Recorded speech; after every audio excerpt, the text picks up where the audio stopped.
नमस्ते प्रणाम। हम बानी सुनील कुमार और का हाल बा भोजपुरिया भाई लोगन के।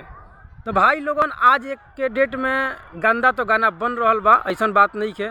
हर आदमी गंदा करता, पहले बा और करता, लेकिन ओकरा में कुछ अच्छा भी कर रहल बा। एगो बुलेट राजा के बहुत ही बढ़िया गाना आइल बा, ओकरा के पहले वीडियो के देखो, ओकरा बाद में हम बताएं तोरा के।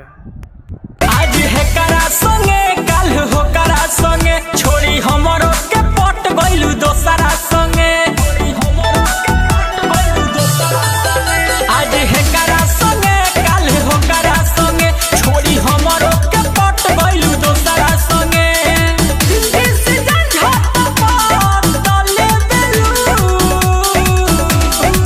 तोहार प्यार हाथी नीति से सारा कारा हो कि छोले में पलट दे बेलू।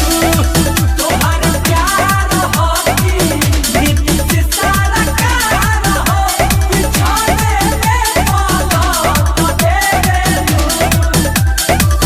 देख ला भाई गाना के और वीडियो के कि तोहर प्यार ह कि नीति से सरकार हो कि छने में पलट लेवेलू। ओहो, उनकरा पता ही परफेक्ट बैठता।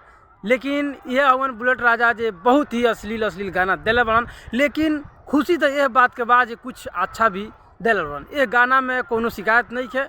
और भोजपुरी में जौन बात तो थोड़ा चलेला, लेकिन भाई उतना मत चलाओ लगन जौन समाज खातिर एकदम बुरा हो। सही के सपोर्ट और बुरा का विरोध हम करीला और करते रहें। आप लोग भी बताइए कमेंट करके कि इस वीडियो के बारे में और हमारे बारे में क्या सोचते हैं।